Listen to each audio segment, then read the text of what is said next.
Welcome to the Expat Reality Podcast, where we explore the reality of life as an expat in Australia and what it really means to feel like you belong. Join us as we uncover the challenges and opportunities that expat life presents on the search for settled. Our practical tips, personal stories, and in-depth interviews are here to help you navigate expat life abroad.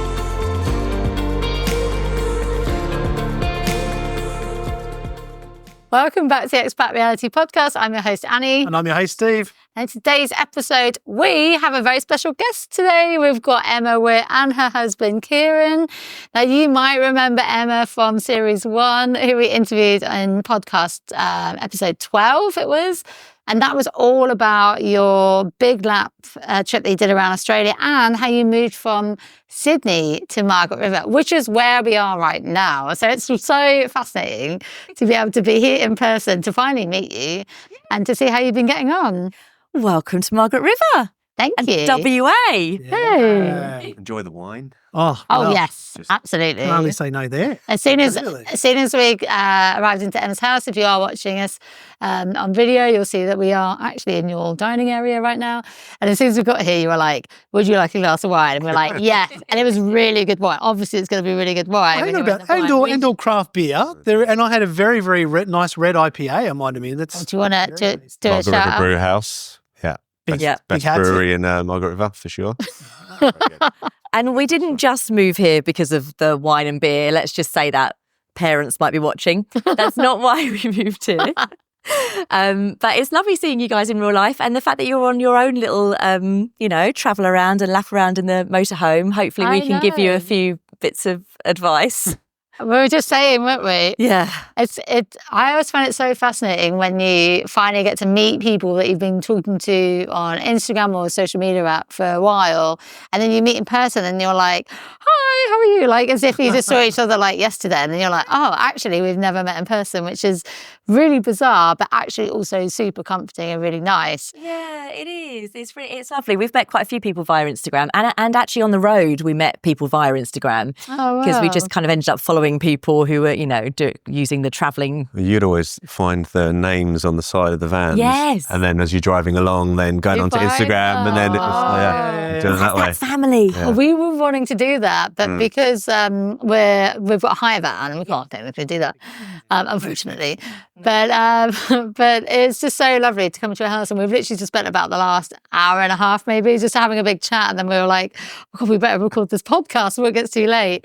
But for anybody who's new here, who hasn't listened to your first episode before, do you want to give us a quick rundown about who you are and a little bit about why you ended up in Margaret River and a little bit about your big lap as well? Yes. So we moved over about 8 years ago from the UK. We were living in Brighton and we lived in Sydney for about 4 years. 4 years. And then COVID hit. We came over with Kieran's job originally. And then COVID hit. Kieran got made redundant. And we just thought, Screw this. He thought, screw this. Let's buy a caravan and travel around Australia and see this amazing country, which we did. And we took off only meaning to go for 6 months. And 18 months later, we finally stopped travelling. And we came to WA because we had an amazing 6 months in our caravan travelling around, didn't we, with the boys? And when we got back to Sydney, we kind of realised that Sydney life wasn't really for us anymore, and thought we'd just give it a try over here. So that was almost 2 years ago that we arrived. Wow. So if anyone's unaware, last time we spoke to you on the podcast, that was about 15 months ago. So it'd be really interesting to find out what's been happening in that last 15 months since we spoke to you. Yeah, so I think we just moved into this house when I last spoke to you, and we had that kind of probably quite a naive dream that we would rent first, see what it was like, and then decide. But actually, there, like most of Australia at the moment, rental crisis, there just was nothing, was there? So we decided just to go for it and buy somewhere, which we were obviously in a very lucky position to be able to do.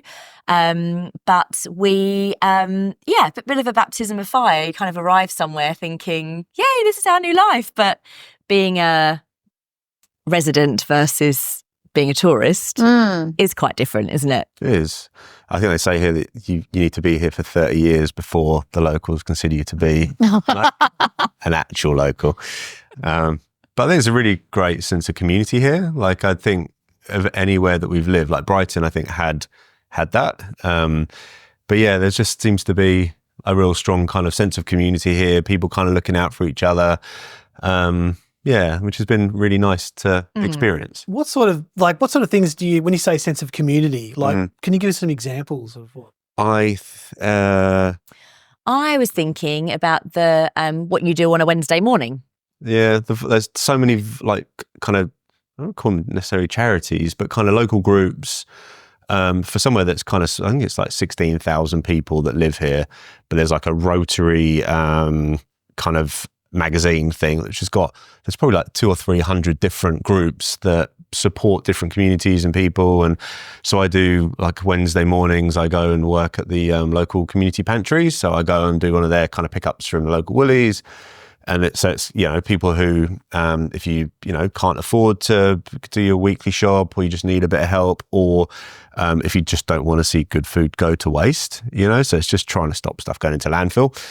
And there's just quite a lot of those, like community gardens and just things that you can kind of go and connect into, and no pressure, you know, if you've got an hour a week, you've got 2 hours a week, whatever, you know, there just seems to be something. Yeah.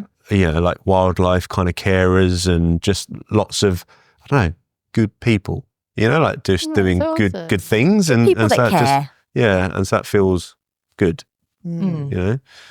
Nature conservation, you've been doing some drone stuff for them, haven't you? I have as well. Yeah, so they do a lot of kind of regenerative work, you know, like putting brush into kind of coastal areas that have become kind of like footpaths, and they don't want people kind of walking across all the natural bushland. So yeah, so I've been doing a bit of drone stuff for them, but we volunteered. We just kind of thought when we got here, you need to find, you have to put yourself in the picture. You have to, like, people aren't going to come knocking on your door and say, hey, welcome to the community and here's some muffins, or so like, yeah, so we were just like, look, we just need to go and, in Friends, I think like, they do. I think it's an American team, like an American movie there. I think the nature conservation, that aligns with our values, like we care about nature and wildlife, and so you could just go, and it was very easy to just go and join them, replanting or planting trees, weeding kind of invasive, like non-native stuff, and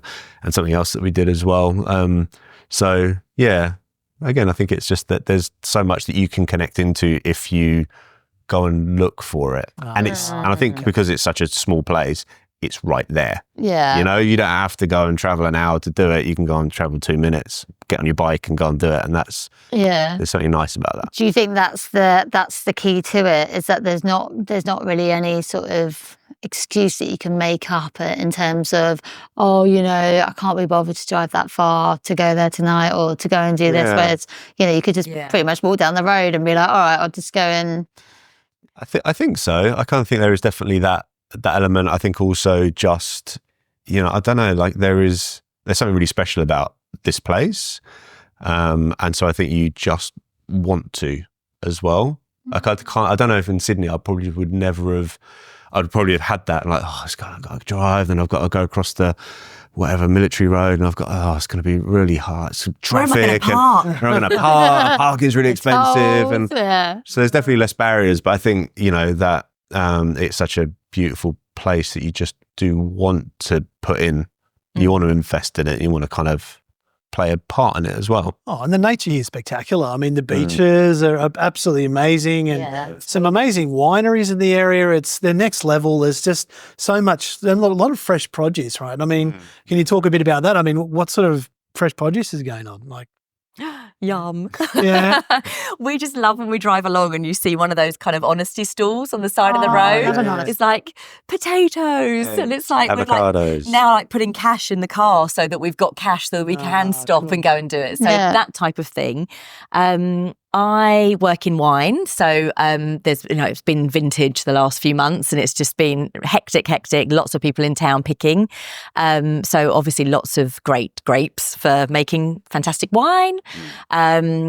in our little garden out there, which you can't see because it's dark, but we've got our own fruit trees and things. So we're like growing mandarins and lemons and plums and nectarines and figs. And yeah, it's just there's lots. There's like a real... Despite our best efforts to kill everything. They still grow. I think it's the rats or the possums are eating everything. I'm not sure. I'm not sure what it is. But what I was just thinking of then, as you were just explaining that, I'm thinking, because obviously you're from Brighton, which is where, you know, I spent a long time living there, and obviously Steve lived there with me for a very short time, but knowing what it's like in Brighton, you know, I can't imagine you having fruit trees and everything in your back garden. I was going to say backyard then. I'm like, I always having to remember like the different terminologies, but it'd be really interesting to know like what your sort of mindset is now from after living in Australia to what it was probably before you came over here. Do you feel like you're kind of a different person now, or is that something you always envisioned that you wanted to do? You know, to be sort of more invested in the community and invested in that sort of local produce as well? Gosh, I think it was a lot about, I was just thinking about having more time. Like our lives are much slower now. And so we've got more time to do things like go and volunteer, whereas we probably didn't have as much time before. We did have very young children when we were in Brighton as well. And the boys are now like 12 and not. How old is he? 9. 12 and 9. I forget my own age at times as well, you know. Steve literally does. He's like, how old am I? And I'm like, I've stopped. There's a point where it doesn't matter anymore. It doesn't matter. You stop counting, right? Just watch the grey hairs appear and yeah. Oh, Like, you're doing pretty well, mate. Like, Yeah, so I think we're at a different kind of life stage, I suppose, where in Sydney, you know, you were working. Yep. There was no time for doing any of that. And I had the kids and was working part-time. And so, yeah, we're just at a different kind of stage where, and again, probably privileged too, where we can spend our time giving back. Yeah. It is quite a privilege to be able to do that. And did you find as well, since living in Sydney, because I think a lot of people move over kind of assuming it in a sense like, oh, I want to have a much better lifestyle because obviously you're going to get the better weather, and maybe people kind of think of that as being like almost on holiday in a sense. And did you find that as a bit of a shock when you moved to Sydney? And did you sort of reevaluate and go, well, we've just moved to the other side of the world and yet we don't really have any time for very much? And is that the reason why you ended up in a smaller town like Margaret River, do you think? Good question. I think the reality of moving over here, like it wasn't something we had planned to do. It was something that came up as an opportunity with my job. And so it happened really quickly, didn't it? It was just like within 3 months, I think it was... Came for the interview. It kind of came for the interview. Before we kind of accepted, we asked if we could come over just because we'd never been to Australia before. And obviously, you know, loved what we saw.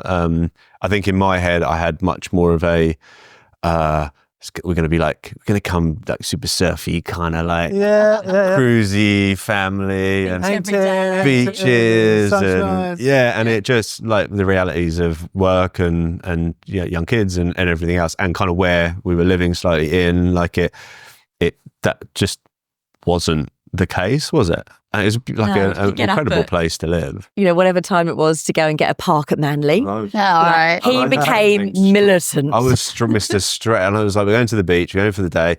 I'd have the car packed the night before. I'd be getting people up the next morning. Wow. So I'm just like, all right, come on. Everyone's like, come on, it's 4 a.m. We need to go. We're going to get that parking space. And so it was just like, So I was just, so that even that kind of, you know, experience of going to the beach, which should be, you know, that. A relaxing really, just because of like we're talking about planning. Okay, let's just pull up on that, because one of my favourite gripes about Sydney, and I've mentioned this to Annie many a time, and she knows where I'm about to go with this, is parking and driving in Sydney. I forgot. You turn into like a complete schizo. I cannot handle Sydney traffic. It just drives me absolutely bananas. But my favourite trick in the whole world is the hand. Oh, I taught him the hand. You know the hand? The hand? The hand. Oh, the hand is amazing. I taught him the hand does everything. Yeah, the hand. Go on, right, what's the okay. hand?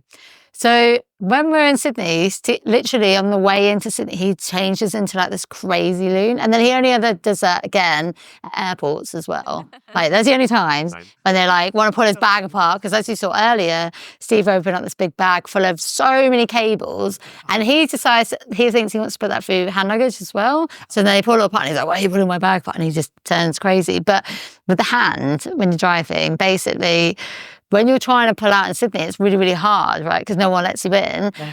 So I said, Steve, I was like, you just got to do the hand, Steve. He's like, what are you on about? So you just wind on the window and put your hand up, thanks. And it works every time. People, they cannot ignore you because you're hanging out your window in front of their face like this. And there's no way they can say no there. And they know everyone's watching then, right? I wish I'd known about that. Yeah, all the time. They had to do it in Perth as well, didn't they? Yeah. You're like, right, I'm going to do it. They were a bit like Sydney drivers in Perth, we found. A bit crazy. But, yeah.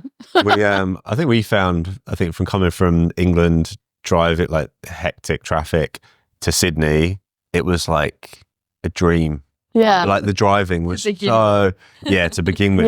But it's amazing how quickly you then kind of acclimatise to it. And then you just I was the same. I become that guy, and I just like,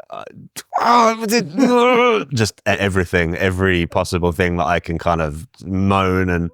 I just stopped driving. I just couldn't handle it, could I? I was just like, I'm not going I'm not going over Sydney Harbour Bridge. Oh yeah, I'm not going. Do that. I hated it. And so, my life became quite small. I just drive around Balmain and Rozelle or, anywhere quite close. Inner West, I'm fine. I'm not going on any major road. I tell you what, the one of the worst ones to drive in is Brisbane. Oh.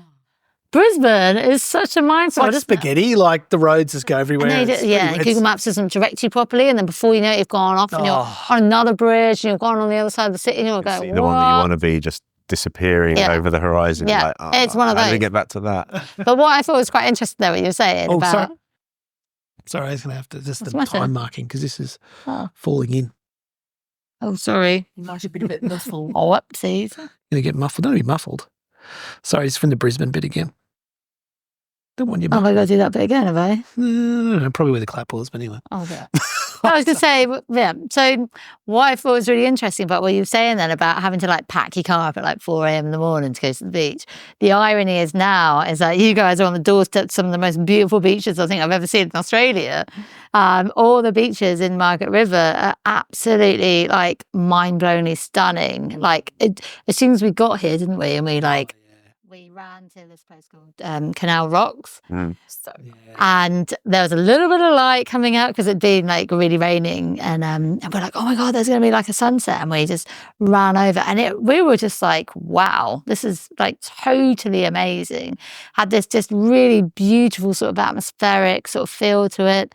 Really, really stunning. How does it make you feel now, being so close to the beach?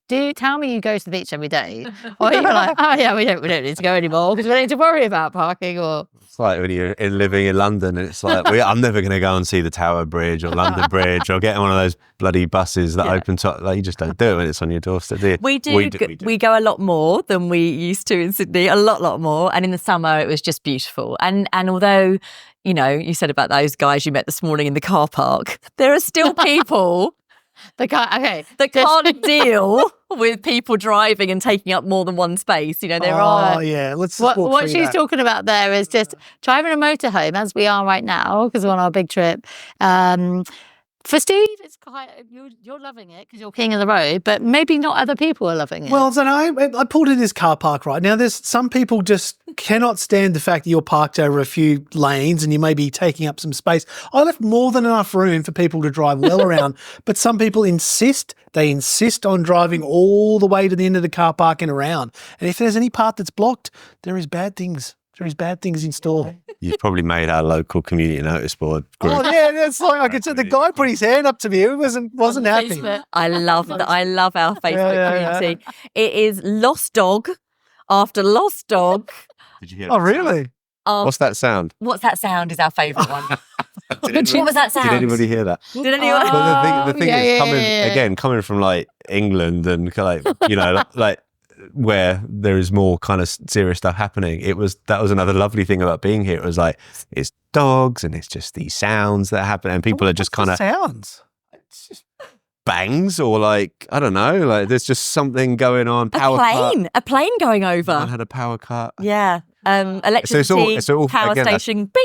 It's that community thing again. That it feels really just nice, you know. Yeah. Like there's nothing like, there's nothing kind of terrible going on there, or people kind of, that it's just very localized kind of things. And maybe that's the thing, isn't it, about small towns, isn't it? Is that like things don't seem to be as important as probably what you might have thought it was, previously when you were living in Sydney or something, where you're going on saying, I've got to get to the beach. Like, that's so important to do that. Whereas now being in a smaller town, it's like you can actually just take a big step back and probably live that more of an easier life. Yeah. Yes, definitely.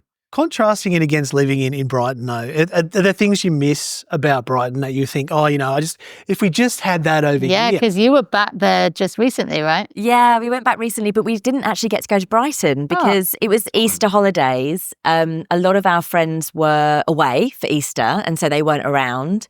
And then some of our friends had actually just moved out. So it feels like what was this kind of big party town. We used to have we had a great time living there. We were there for 10 years. We had, the best time.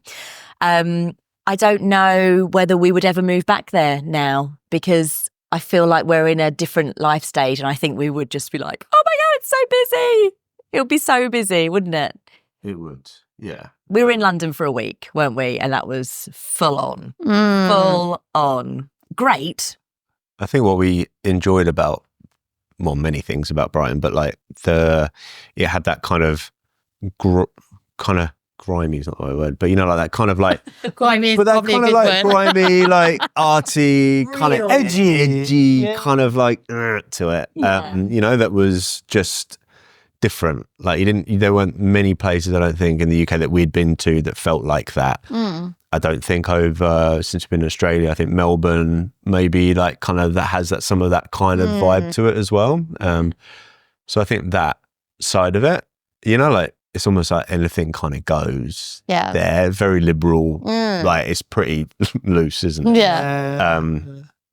Yeah. But whether I miss it, no, I don't miss that. But I think at the time when we were there, that was perfect for us. Yeah. And I think what a question I'd be quite interested in is in terms of with that as well, like sometimes I feel, because I've been over here for 13 years, but sometimes I do feel like my life pre-meeting Steve is almost like still sitting there.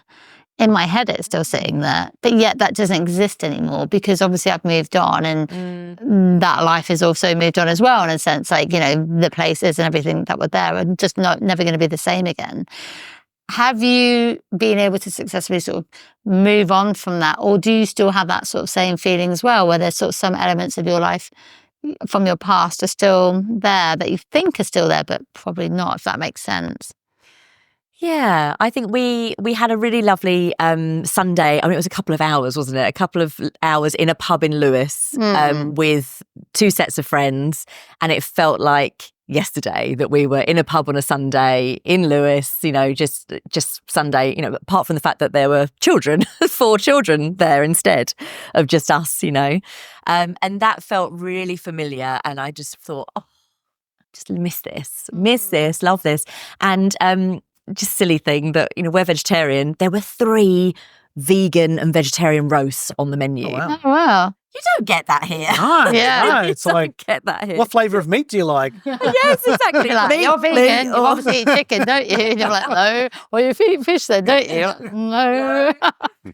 So just silly things like that. It just felt really familiar, and just the interiors, the age of the place. It felt. Don't you think it was just totally. really lovely? But I guess we can't move back to the UK because of the pub. A lot of people probably do, actually. I would would imagine. Gladly move to Devon and just live in a pub in Devon. Like that would just suit You me just to- want to be like the Australian that they all the Australians in. Why not? it was going back to that. I actually worked in a pub in the We UK. all know the story. 2005. And I love just bringing this up every now and then. But basically, I spent my first 3 nights before I left the pub in just like, I'm not working here, no deal. And I was like, I got out there and they closed the bar on me and they just set me to work. And they were just throwing orders at me. 5 vodkas, 2 Fossers and tops, some other drink. I had no idea what it was. Throwing all these things. I was terrible at it. I was so bad. And they expected me to know the names of this drink. And the worst part is the Guinness drinkers, because if it's not poured properly, Oh, yeah. there is absolute hell to pay. Don't they do well, that there you for, go. like- Yeah. What about like craft breweries though? Don't they do that over here? Like, aren't people like Oh, picking no, it well, up? it's just a normal beer, but Guinness is another It's a level. different, you got to let it settle. Where was the pub? Crystal Palace. Oh, Yeah. yeah, South London. Yeah, very south. Yeah. There's a lot of south going on. Yeah, but I lived in Camberwell and they had lots of the Camberwell carrot, sort of going on at the time. So it was interesting. Good times. Good times. Good times. Now you're hearing. There were definitely things that felt very familiar and I loved, and obviously family, going back there, and our family are all still there, so it's it's still home. And how do you feel about here now? Because obviously it's like you're coming up to 2 years now since you moved here.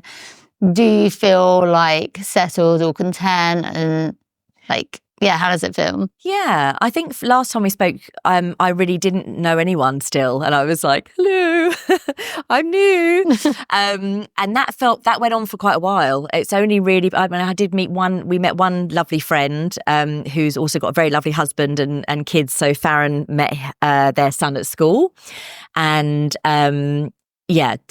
she just came round and she was lovely, and we met. Really clicked straight away. She's a winemaker and she is from New Zealand. So I guess there was a little bit of feeling like you're not a local, even though I think she's been here for like over 15 years. But there was an immediate, sense of connection being expats, I suppose. Yeah, and that's quite interesting because we have some Kiwi expats that follow us as well. And I always find that kind of weird because in my head I always used to think, oh, well, Kiwis and Australians are probably like, quite similar, aren't they? Like, that's what you would think. you really feel like that you're not, I don't know how to say it, like in that category in a sense, like being so far away from home, but essentially, Australia's not your first home, is it? So it's quite an interesting one. Yeah, and I think she went out of her way to make us feel welcome. And I think that was really, she probably sensed that I hadn't spoken to anyone for a while, apart from you. Hello, hi. I was just hiding in the cupboard. Get some peace. And with her came a whole network of people. So it was really, I think you've probably said it before, where it can sometimes just take one person and that one person kind of opens up this whole kind of network of friends, and that's been the case. So she's introduced us to another British woman who's been here for 20 years or something, another Charlotte, and then another person, and we go have a little book club together, and we go on bike rides, and we just have a really great time, and that's made a lot of difference to me. Yeah, it really has. So I feel much more settled. It's definitely taken a bit longer for you, but you're not as needy as me. I don't know, I'm not social, but I am social, but I kind of quite like my own company as well. I'm quite happy doing whatever I'm doing. But I think kind of when we first got here, again, that kind of spirit of joining the community and especially like your mid-40s, it's harder. Like those opportunities just don't come up as often when you're in your 20s. So I went to the men's shed first and just to see what that was about, and I was like, I quite fancy doing a bit of woodworking. I've got no idea, and they were nice, but it was like didn't feel like that kind of connection. So it was like, maybe it isn't that. So I ended up, I can't remember what it was now. I think there was like an ABC news article that came up, then it was about Tough Guy Book Club, and it was just this men's book club thing, and I was like, oh, okay, see if there's one of those locally, which there wasn't. So I contacted them, and so I've started a chapter for that here. So I did that in December. Yeah.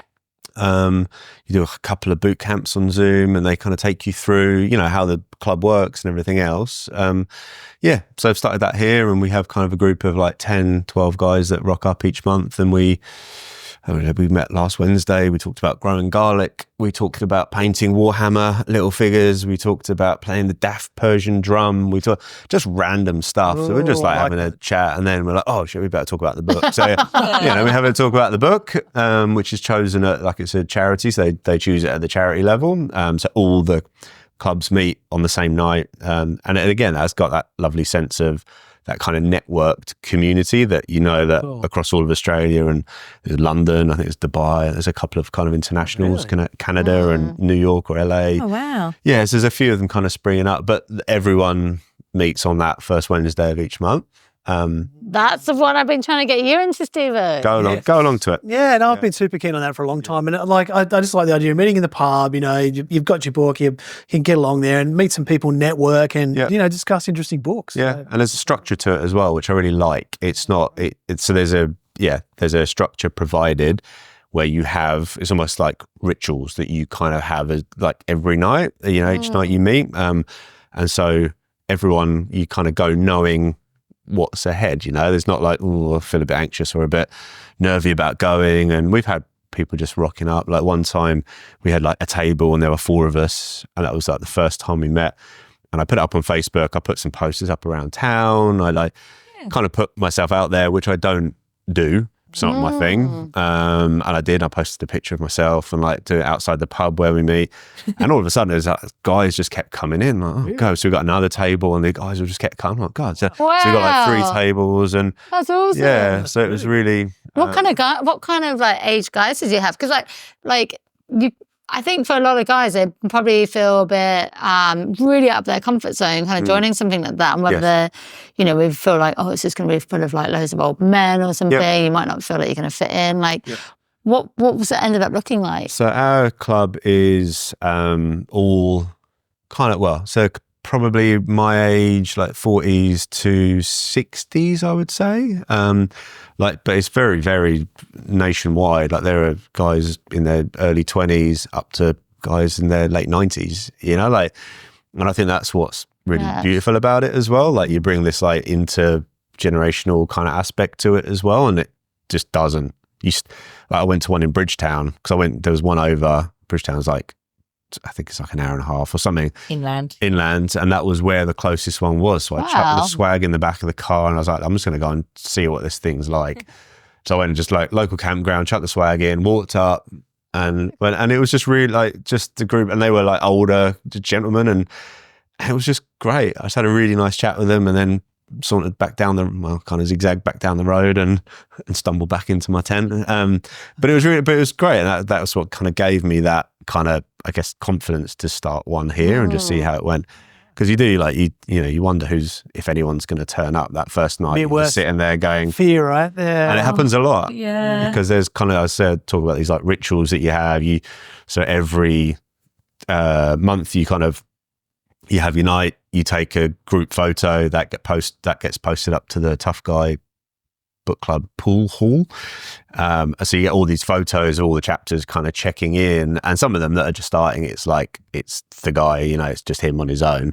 But the amount of comments then that come in from everybody else, which is really? Yeah, we were there. That was exactly what happened to me. That 100, 200 comments of just encouragement and support. And then all of a sudden, month 2, it kicks and they've got, a few of them. So it's really good. And what sort of advice would you give to any guy that's listening right now who might feel a bit lonely in terms of, not really making that many friends? Because I think sometimes for men that they just feel that they almost just latch on to their wives or their partners for that sort of social element rather than sort of making the effort. So if there are any people out there right now who are listening, what sort of words of advice would you give them in terms of joining a group like this?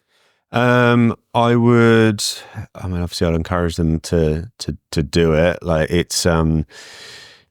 think I was looking for something. So we got here, and even though I like my own company and I'm quite happy, I've now got a shed for the first time in my life. I do a bit of woodworking and I roast some coffee and I do some stuff kind of on that front. I feel like I need to find something. And that article came up, that ABC News article came up, and it was about male loneliness in for men my age. And I was just like, yeah, shit, that's me.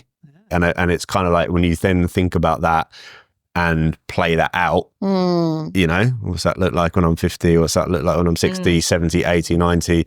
You know, and I've got men kind of back in England, you know, older men who they have done exactly that. They've kind of let go of those connections. They've lost friends. They've relied on their wife or their partner to kind of be, and then you just kind of go, oh man, I just want to try and get ahead of that a little bit.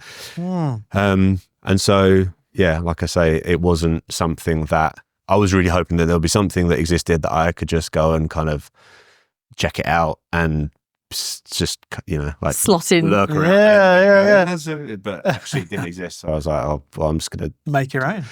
Do it, and you know, luckily there is something that there is still a structure, like I say, that kind of charity level that I've plugged into, and it's really well thought out. And but I would just say, just try it, just go along. You know, there's loads of people who are just like you, with really varied interests that are into all kinds of crazy or weird or boring things. Like I'm into, I really like the Dull Men's Club on Facebook, which is a very I found recently, and it is the Dull Men's Club. Oh, really? It is brilliant. Like Really? it's just people observing about how many Train spotters? pieces of pasta in a packet, and it's sort of been like, or like the variety of colors in Fruit Loops, and it's just like, well, and they do like spreadsheet, and it's just random. I reckon you would love that, wouldn't you? It's really funny. It's done with, you know, like kind of good humor and like anything from train spotting to.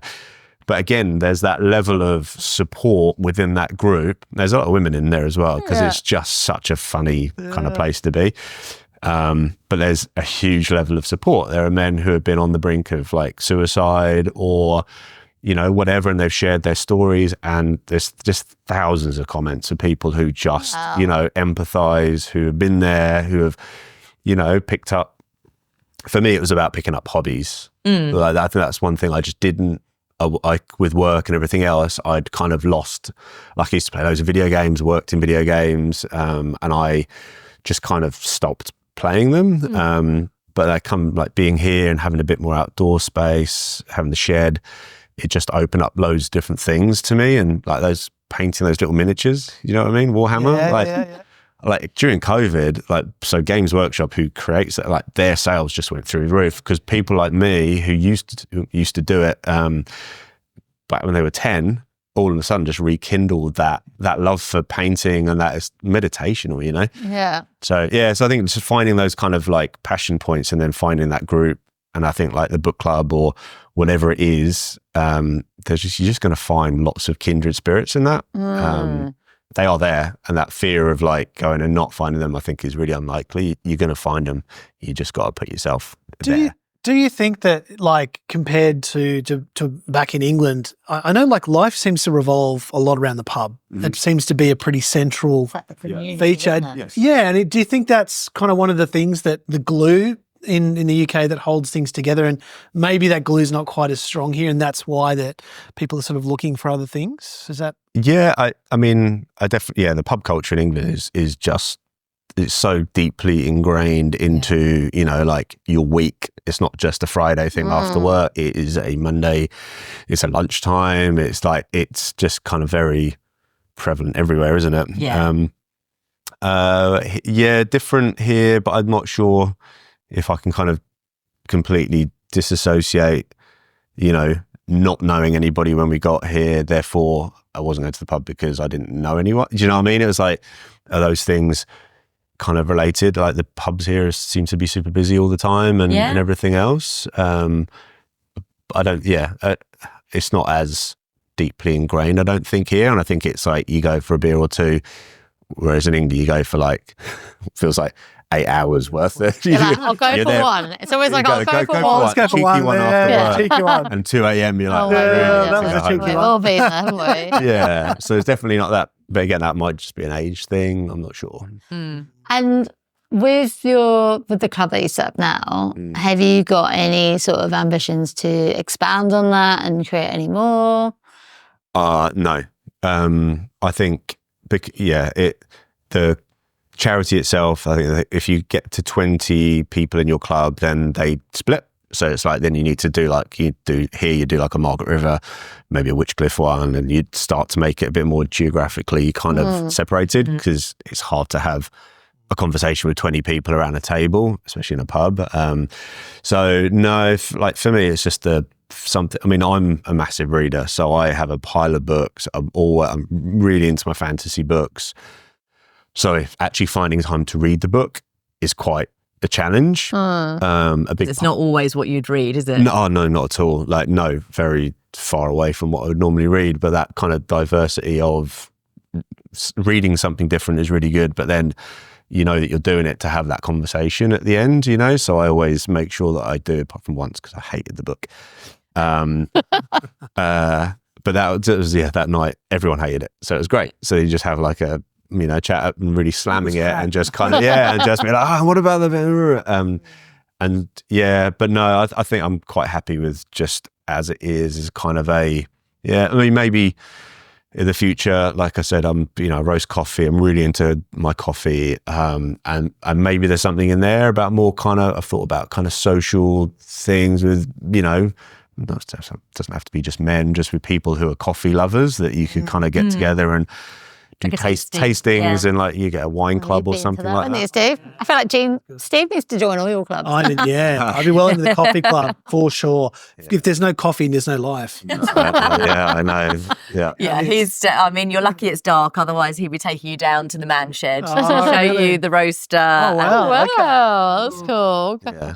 But maybe something like that in the future. But right now, again, like you can start to fill the time or kind of get with the volunteering a bit, and there's a bit of work and bit of this. It just it's good, I think, to have a bit of padding around things and not to have too much spinning around. I have to say, Margaret River is probably the first place we've been to, especially a wine region, where we're like, wow, it seems like a very livable place. Like I was saying to you, last time I was here was like 18 years ago, and I was fruit picking here, and I never actually saw any other place until apart from like the wineries, like when you pulled out a bottle of wine earlier, and I was like, oh yeah, where's that winery? Like I just remember the name. And then actually when we were coming up, like little things, like I remembered like certain street lamps. I was like, oh yeah, I remember that street lamp being on, like walking like back to our granny flat that I lived in. But I really love the idea of what a community is here. And as you're a tourist, like you might not really notice that, because you come in and you're like, well, I'll go to a wine, I'll go to a beach, and then I'll go to a nice restaurant, and then you're back home before you know it. But really understanding that you said there's like 200 or 300 clubs here that you can join, but also there's that capacity to start your own clubs as well, which is really, really inspiring as well. Especially for expats who move over, who might necessarily not feel like they belong or they fit in, and it gives you that space to be able to create that for yourself, which is really amazing. Yes. What do you think is the future for you guys? Do you think that this is the sort of place that you're going to stay for long term, or have you got a bit of a travel bug? Because obviously you've done your big lap. Is there anywhere else in Australia that it really caught your eye when you were traveling around? This was it, wasn't it? This was the place that we thought. We did actually really like Adelaide. When we were in Adelaide, which was before we came here, we really loved it. Oh, really? And again, I think it's another wine region, and lots of produce, and it felt very like Adelaide Hills was all very seasonal, like with autumnal leaves, and I do love having seasons, and so that was beautiful. And there's a place called Brighton in Adelaide. There's a Brighton everywhere. There is a Brighton everywhere. It had a Hove next door. And it had a Hove. We're gonna go. We're gonna go. We just need to move there way. just for There's a Brighton in Sydney, and there's one in Melbourne as well. You need to go and have like a picture. Yeah, we absolutely will. So we really liked it there, and also they had it was the Adelaide Fringe when we were there. Oh, nice! And there was just that sense of, again, community, fun, a bit like Brighton in the as well. Creative and lively. Great atmosphere. Yeah, it was lively, wasn't it? And the food was great. The is it Central Market, or is that somewhere else? Anyway, there's a food market there that was just gorgeous and buzzy. And so it just surprised us there, didn't it? Because people don't really talk about Adelaide, or they caught their like, or South Australia. But it surprised us, and the beaches were beautiful, and the water was so warm when we got there, and it was just gorgeous, wasn't it? Yeah, we really loved it. And then we got to WA, and then we're like, oh, hang on a minute, this is even more beautiful. But it is, it's like, I don't know. Everywhere you look, it's beautiful. So with that, I mean, you're moving around and you're sort of looking at these different places. I mean, what do the kids think? How do they feel about the whole transition, and how has it been like getting the kids into school and all that sort of stuff? How's that all played out? Yeah, it's been difficult. It's been hard on them. I was going to say we don't have to talk about because it's Oh, talk about the kids. Yeah, I didn't think you were here. Oh, sorry. Okay. That's okay. It's all right. Sorry, I was going Right. to mark it. That's not anyway. Sorry if I clap. I just if I want to clap, stop I'm that just there. marking it. Yeah, I just want to talk about them. And, Oh, yes. sorry. But what we can say is, No, it's okay. hang You don't on, need I'm just to. thinking That's about. all right. No, I think we'll be staying here for a while because we need some stability for them. Like, yeah. Yeah, you kind of take it Like, for there's granted. no way we can move again for Yeah. a long time because, they really love it here. They think it's beautiful. They love having, the space. And I just going camping this weekend in Pemberton. Are you going through Pemberton? We're going there tomorrow. Actually. Yeah, okay. So that's like an hour drive away, and it's so beautiful. And just seeing them out in the dirt, in the rain, Sticks scratching That's around nice, and just isn't it? being kids. Yeah. yeah. Kids like back in our day when that's what we all did, Yeah. You don't I need the mean- screen. You don't think they're just off, just getting soaked because it's absolutely Yeah. like pelting down with the rain, and then just in the mud, scratching around with other kids on the site. It's great. Yeah. Campfire is kind of like all you need. And, even though we have done this amazing trip around Australia and the boys have been very free range and we didn't, have a screen for a year or however long it was, as soon as you get back into settling into life, it just it comes back. Yeah. And there's just no getting away from it, is there? So, It doesn't feel like it. it's very quiet because they're playing in there. Yeah. So with our road trip that we're literally just embarking on right now, so we're only a few days in. You guys are seasoned van trippers. You've obviously you've went in a caravan and then you did a motorhome, right? Yeah. What sort of tips have you got for us? Tell us. What do we need to look out for? What do we need to make sure we do or don't do? I think one of our main I'm a planner. So like I'm all about spreadsheets and I love a good spreadsheet and I like itineraries. So That sounds like like back me. in England, it's That's like me. itineraries. Yeah, like I just want to have it so that we can do everything we want to do and da-da-da. And I'm not. Ems isn't at all. Steve. I'm totally there. No, look, I could like if I have a one-way ticket and a wish, it's totally. Yeah. Yeah. So it took me a little while to kind of let go of that mentality and relax. Go with where the road takes you, like talk to other people, get those recommendations for where the interesting noodly places are, like not the main township, just the bit that's just outside of the town. We found out so many different things that we didn't know certain areas existed and were some of the best places that we went to, such as Carragini, which I know you're going to. So just, have your ear to the ground a little bit and just be free, Have your plan, and for in some of the best spots, you do have to plan in advance because you won't get a campsite if you don't. Some of the best places were those that we weren't planning on going to. Unexpected. Also, with the places where, especially when you start going up north, it does, booking. I think 2 or 3 times on our whole trip, we had to book months in advance to know that we'd get a spot on the beach to do the thing. Like What? south of Lefroy and Exmouth and up that kind of area was really hard to get into. So we had bookings months in advance. But what we found when we were kind of driving around to these places is that there are so many people, because they're cheap, they're like 20 something bucks a night to stay there. People would book them far ahead. You can't cancel them, but some people just go, well, we'll just let go of that $50 or 75. So loads of sites are empty. So just go to them, talk to the camp hosts, and they're like, well, these people didn't turn up. So even if it feels like you can't get in somewhere because the website is going red, everything's red, You never know. probably can. Oh, really? Wow, that's good advice. really good advice because we are definitely won't be able to book months in advance. Yeah, literally on it right now. We haven't even booked someone for tomorrow, so Which that's is going to great. be interesting. No, that's There'll always be somewhere though. We found that, didn't we? There's always somewhere to stay. You'll never be caught short. No. Right. Did you do lots of free camping when you went? We did quite a bit. We did quite Didn't a do bit. tons of it, but we did, especially on those kind of longer stretches up to Carragini, we kind of did. Yeah. You got wiki camps. Did you have that? Yeah. So that's kind of the Bible for, finding all those spots, and I found the reviews on those were spot on. Actually, I don't pay a lot of attention to reviews normally online, but like they were very candid, very specific, about kind of parts of the site, the campgrounds. Yeah.